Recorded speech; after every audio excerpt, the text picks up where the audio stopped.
Bonjour et bienvenue sur ma chaîne YouTube Anorexie Guérison Étoilée et aujourd'hui je vais vous partager une vidéo ancienne de moi en tant qu'ostéopathe en 2020.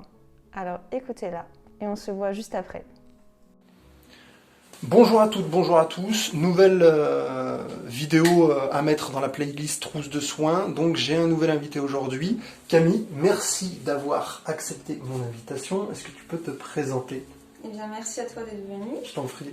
Et je suis ravie de pouvoir partager la passion de mon métier. Donc, moi, c'est Camille Lelièvre, ostéopathe. Je travaille sur 2 cabinets à Roanne et à Bruegel. Ça fait à peu près 2-3 ans que j'exerce. Et je travaille l'ostéopathie humaine et pour les animaux aussi. Donc, principalement les chevaux, les chiens et les chats. Et j'ai toujours été passionnée pour d'aider les gens, les animaux et de pouvoir apporter une réponse thérapeutique aux personnes qui recherchent vraiment surtout une prévention santé et prendre soin de leur corps. D'accord. Je mettrai en lien toutes les informations si vous êtes intéressé par ces services. Est-ce que tu peux me dire qu'est-ce que c'est de façon simple l'ostéopathie et d'où ça vient? Alors l'ostéopathie, ça vient des États-Unis, donc au début c'est Andrew Taylor Still en 1830 qui était médecin et qui a pratiqué l'ostéopathie. L'ostéopathie, c'est vraiment un art et une science vraiment d'aider le corps à s'auto-réguler en fait. Chaque technique est propre à chaque patient. Donc il n'y a pas de règle, une douleur quelconque, une technique. C'est vraiment rééquilibrer le corps au niveau fluidique, au niveau postural, au niveau mécanique et surtout travailler sur les fascias et au niveau crânien pour un équilibre global du corps et surtout une bonne circulation parce que c'est le sang, tout ce qui nourrit les cellules est important pour la régénération des os, des articulations, voilà. Et donc c'est surtout en démarche de prévention qui est très importante de venir au moins 2 fois par an pour équilibrer le corps et éviter justement d'avoir des gros soucis de santé, d'être vraiment mal physiquement. Et moralement aussi, parce que le physique et le mental est très important. C'est pour ça que je travaille aussi avec d'autres alternatives, des conseils santé, en nutrition, pour le sport et bien sûr en phytothérapie. D'accord.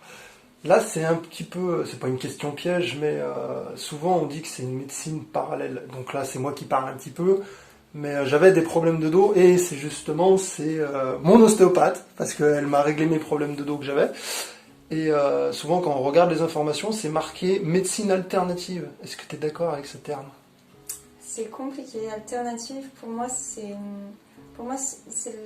l'ostéopathie devrait être dans une prise en charge pluridisciplinaire avec la médecine allopathique, mais pour apporter quelque chose en plus. Donc, on pourrait aussi apporter l'ostéopathie dans les hôpitaux, aider les malades.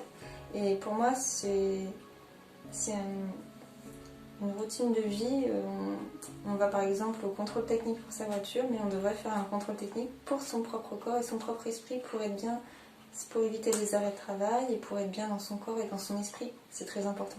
Je suis d'accord avec toi, et moi pour répondre à ça, c'est pas une médecine alternative, c'est pas non plus une médecine parallèle, c'est un savoir qui a été acquis, et pour avoir testé, et moi pour me convaincre il en faut, ça fonctionne.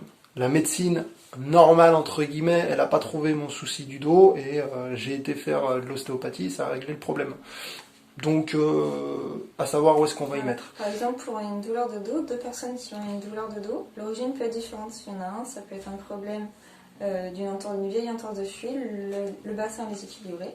Du coup, on va rééquilibrer toute la posture pour que le dos puisse s'adapter et que le muscle ne soit plus contracté. Et qu'il faut savoir que le but du corps, c'est que le regard soit droit à l'horizontale. Donc dès qu'il y a un déséquilibre dans le corps par une cicatrice ou une chirurgie, il peut y avoir justement un déséquilibre postural. Donc je travaille aussi au niveau de la posture, des muscles des yeux, du palais. C'est très complet quoi. Voilà. Et puis surtout qu'un organe bloqué, un ligament ou une tension faciale d'un organe, ça peut être un traumatisme physique, psychique ou chirurgical. D'accord. Et bah du coup c'est pour quelle classe d'âge? Pour tous les âges, du nourrisson jusqu'à la personne qui peut... Soit je fais aussi des personnes qui peuvent se déplacer ou les personnes âgées qui ne peuvent plus se déplacer en alitement. Je me déplace aussi pour ça et je travaille en hôpital. Même les personnes avec des handicaps. Voilà. J'ai même travaillé avec des nourrissons qui allaient un jour en maternité. Et plus on prend en charge le tôt, plus ça évite de travailler. Des problèmes graves. Voilà, les problèmes après de scoliose, de développement psychomoteur de l'enfant. Je suis spécialisée justement en neuropédiatrie avec les enfants aussi. Tu es très complète. Oui, oui, j'adore et je continue toujours à me former parce que pour moi, on apprend toujours en sciences, en médecine. On apprend tous les jours de notre vie en fait. Je fais pas des études et après je travaille. Moi, c'est travail tout au long de ma vie. J'apprends par les patients, par mes formations. Tu t'arrêtes pas sur tes Tout le acquis. temps. Et aussi avec les animaux, énormément. Et la médecine chinoise, ça m'aide énormément. Et question de la fin, comment faire pour bien choisir son ostéopathe du coup? En fait, que ce soit l'ostéopathie ou la sophrologie ou n'importe quel métier, le principal c'est que le patient se sente à l'aise avec le praticien, qui corresponde à lui. Et pour moi, il y a des gens qui peuvent très bien venir me voir et avoir besoin d'autres personnes en complémentarité. Et même s'ils vont voir un autre ostéopathe et qu'ils reviennent me voir après, les gens sont libres en fait, ils font comme ils veulent. Et en plus, ils peuvent prendre rendez-vous sur Doctolib, donc c'est vraiment super facile, quoi. Il faut qu'ils suivent leur cœur en fait. D'accord. Je te remercie pour avoir répondu à mes questions. Comme d'habitude, si vous avez d'autres questions, posez-les aux spécialistes, à ceux qui connaissent. Je mettrai en lien les infos pour madame. Et n'hésitez pas à partager, c'est du savoir qu'il faut partager. Comme d'habitude, si tu t'es pas abonné, c'est gratuit, donc tu t'abonnes, c'est gratuit. Et à la prochaine vidéo, je verrai ce que je ferai. Voilà, donc c'est vrai que le fait de re-regarder mes vidéos de moi avant, dans l'état que j'étais, et que je continue à travailler, je n'ai jamais été en arrêt de travail malgré ma maladie, à part quand j'étais hospitalisée, je me rends compte du courage que j'ai eu de continuer, la persévérance que j'ai eue, et le fait de donner un sens à ma vie, c'est ça qui m'a fait continuer à avancer quoi qu'il arrive.